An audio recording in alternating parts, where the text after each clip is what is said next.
Hello everybody and welcome to Gene's Reviews. Reviews from just a regular dude, where I do movie reviews, trailer reactions. Most of the time I haven't been doing very many movie reviews, to be honest with you. I've been doing mostly reviews on other YouTube channels. And I'm going to react to one today. It's an old interview with Ed and Lorraine Warren. And it was an interview they did on a show called SeekersOfTheSupernatural.com. So let's check this out. Good evening, ladies and gentlemen. What to do when you see a ghost. Welcome to another edition of Seekers of the Supernatural with your hosts, Ed Warren and Lorraine Warren. Tonight, ladies and gentlemen, we're going to go into a very fascinating case to start. The case of Florence Viner, who lived in a haunted house and had some terrible incidences happen. Questions have been asked of us, of Ed and Lorraine. What do you do when you see a ghost? What do you do if you see a ghost? Those questions and many others will be answered for you tonight. I'd like to start with Mr. Warren, if I could. Ed, I know you're going to talk about the Viner case, but can you tell us what would someone do if they encountered a ghost? Well, Tony, it would all depend on the circumstances, the situation, the whole thing. If you're in a car like Rod Vesey was, driving along at 1:30 in the morning and a ghost suddenly appears alongside of you in the car, what can you do? You know, and it comes so fast, and then the apparition disappears quickly. So by the time that you're trying to figure out what you should do, it's already gone, you know. And some people, of course, would just be very startled. But if you're, say, a Christian, you're lying in bed, and something wakes you up, and you look out into the darkness, and you see a ghostly figure there, a woman, a man, whatever it might be. You simply make the sign of the cross in the direction that you're looking at it, and you would say, in the name of God, is there something that I can help you with? You shouldn't really hold a lot of communication with spirits, but in some cases you're dealing with earthbound spirits, people who are very confused when they died. They don't understand why they're not. I wouldn't say that's a Christian thing, is it? This doing the sign of the cross, isn't that a Catholic thing? Not necessarily just a Christian thing. It's a Catholic thing, isn't it? Let me know in the comments if I'm wrong. And I'm going to stop it for a minute there because I want to talk about a little experience that my dad had when he drove truck. And now I don't know if this was a supernatural experience or if this was just to keep himself awake because he was really tired or what. But he said that he was, and it was, he was really, really tired. And he was driving, and he was a long-haul truck driver. He drove an 18-wheeler.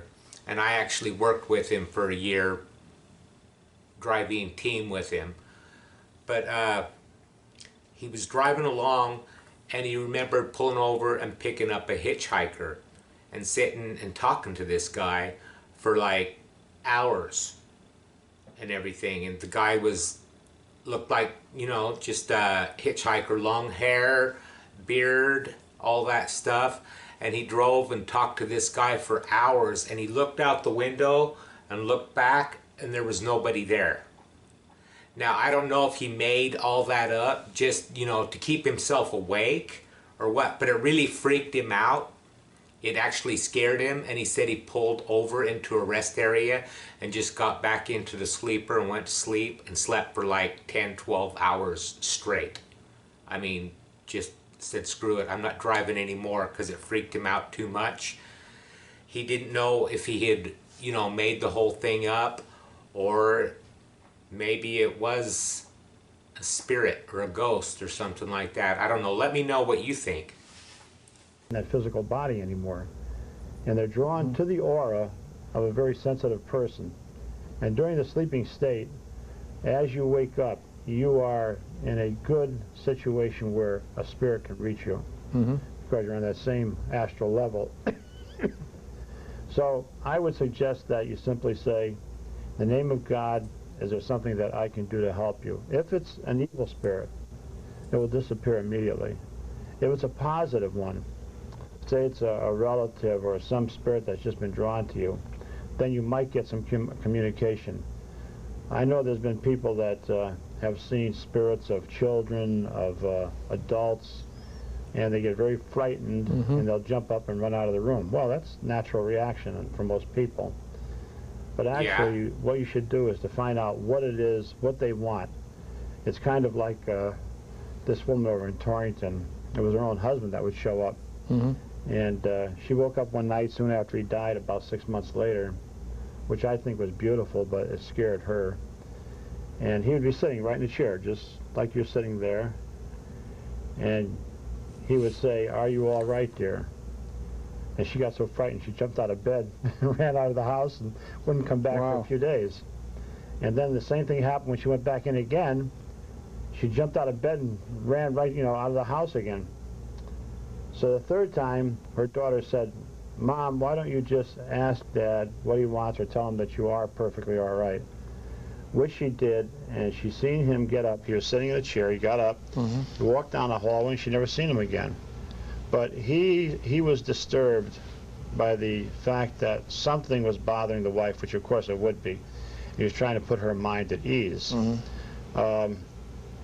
Say, for instance, you encounter a spirit in a haunted house. Right. And it's one that's a very negative spirit. In that case, you're not going to hang around and ask what it wants, because you're going to be frightened out of your wits. No. So in them kind of cases, I simply say, get out of the house yourself, leave, There are spirits that can do great physical harm to people. In tonight's presentation, we're going to be talking about a house in Woodstock, Connecticut, which is almost on the Massachusetts border. Very interesting case. Mrs. Florence Viner, who was, I think she was Miss Connecticut or Miss... She was Miss Connecticut at one time. Very pretty looking lady. And she got married to an older man.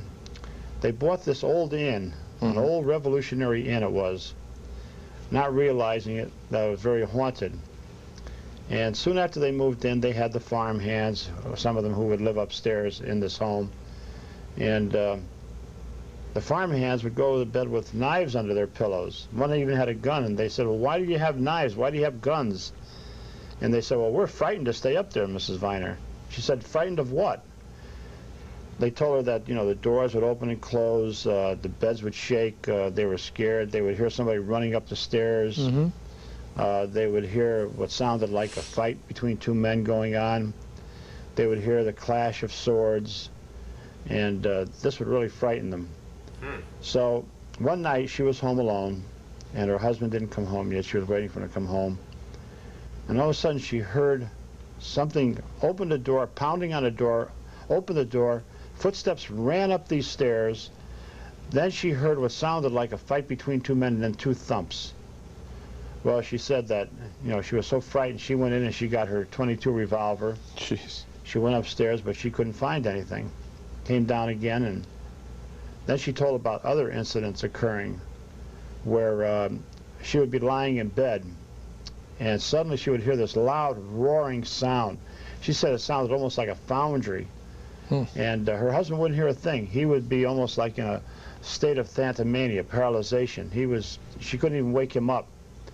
Then she would see this here glow, and it would form into a ball, electromagnetic ghost ball, and then it would go into a cigar shape, and she'd see this dark form moving all around the room, a shadow ghost.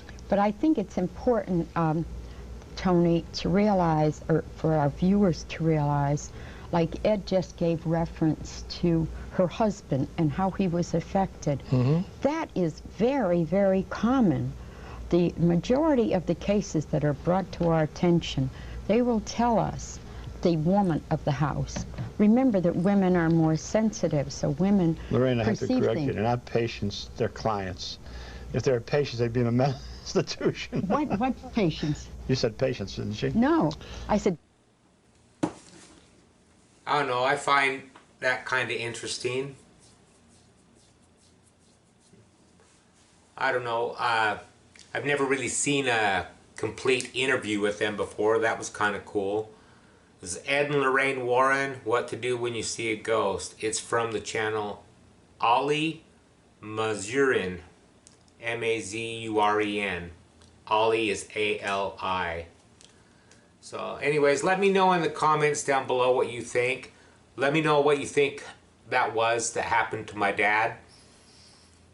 Was it just his imagination trying to keep him awake, or was it a spirit? Or was it Jesus? I don't know. He said he had long hair and a beard and all that stuff. Let me know in the comments down below what you thought. Like, subscribe, all that fun stuff. Hashtag Mean Gene. And I will see you next time.